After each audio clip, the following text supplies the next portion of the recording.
22 जुलै रोजी 10वी-12वीतील गुणवंत यशवंत विद्यार्थ्यांचा अभूतपूर्व सत्कार सोहळा.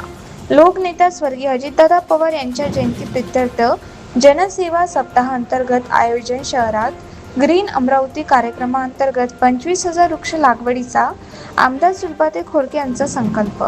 शोध प्रतिष्ठानचे अध्यक्ष यश खोडके यांनी पत्रकार परिषदेतून दिली माहिती. दरवर्षी 22 जुलै रोजी अजितदादा पवार यांचा वाढदिवसानिमित्त अमरावती शहरात विविध कार्यक्रमांचे आयोजन केले जाते. आज अजितदादा पवार आपल्यात नाही आहे, परंतु विकासाच्या प्रत्येक पावलावर अजितदादांच्या कामाची आठवण झाल्याशिवाय राहत नाही. त्या पार्श्वभूमीवर राज्य शासनाने एक महत्त्वपूर्ण निर्णय घेत राज्याचे नेते स्वर्गीय अजितदादा पवार यांच्या जयंतीचा समावेश राष्ट्रपुरुष व थोर व्यक्तींच्या अधिकृत जयंती कार्यक्रमामध्ये केला आहे. तसेच राष्ट्रवादी काँग्रेस पार्टीच्या वतीने स्वर्गीय अजितदादा पवार यांच्या जयंतीनिमित्त 22 जुलै ते सोमवार दिनांक 27 जुलै 2026 या कालावधीत जनसेवा सप्ताह निमित्ताने लोकोपयोगी व समाजहिताचे विविध कार्यक्रम हाती घेऊन राबविण्यात येणार आहे.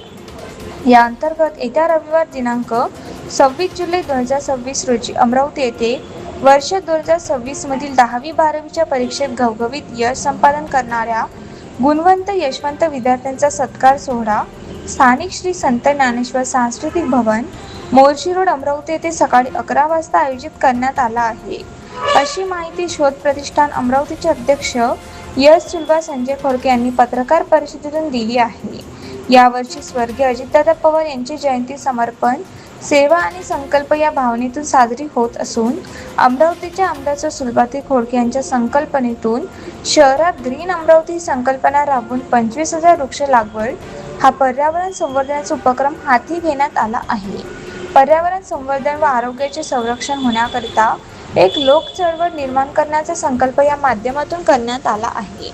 शहरातील वृक्ष लागवड अभियानाचा शुभारंभ 22 जुलै रोजी शासकीय ITI संस्था अमरावती येथे करण्यात येणार असून यानंतर जनसेवा सप्ताहांतर्गत शहरात 25,000 वृक्ष लागवड अभियान मोठ्या प्रमाणात राबविले जाणार असल्याची माहिती सुद्धा पत्रकार परिषदेतून आज 21 जुलै मंगळवार रोजी दुपारी 1:30 वाजता अमरावतीत देण्यात आली आहे.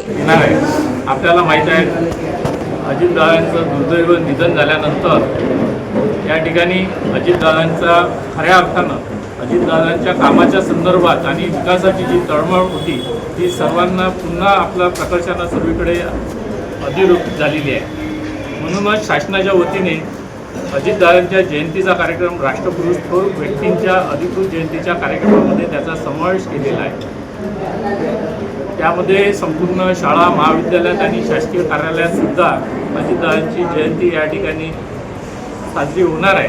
कारण की अजितदादांचं काम सोबतच विकासाचं विजनसुद्धा महत्त्वाचं आहे आणि महाराष्ट्राला पुढं घेऊन जाण्याची त्यांची तळमळ ही अधोरेखित होती.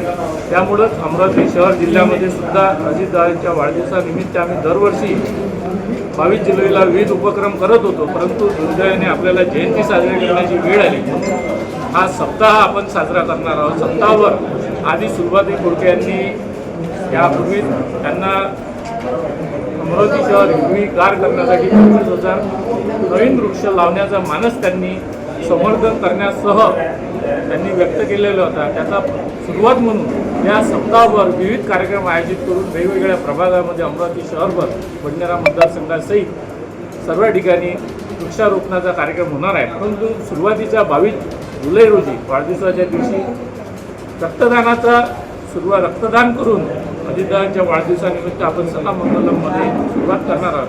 या दिवशी वृक्षारोपणाचे विविध कार्यक्रम आपण या ठिकाणी आयोजित केलेले आहेत. या ठिकाणी रेशन कार्ड वाटपाचे कॅम्प असो, ST कार्ड वाटपाचे काम असो, विविध टुर्नामेंट्स असो, चित्रकला स्पर्धा, रुग्णांकरता फळवाटप आणि रुग्णांकरता विविध रुग्णालयात भोजनाचा कार्यक्रम अजितदादांच्या जयंतीनिमित्त आपण त्या ठिकाणी केलेला आहे. या ठिकाणी आपल्याला सुद्धा विनंती आहे, अजितदादांच्या त्यांनी जे विकासाचं विजन ठेवलेलं आहे आणि जो परिपाक घालून दिलेला आहे तो निरंतर चालणार, त्यांचा आदर्श सर्वांसमोर आला पाहिजे. म्हणून विद्यार्थ्यापर्यंत संपूर्ण कार्यालयात जयंतीचा कार्यक्रम साजरा होणार आहे. असंच विकासाचा विकास म्हणजे अजितदादा हे अधोरेखित या निमित्तानं होते असं मला वाटते. आपण सर्वांनी याची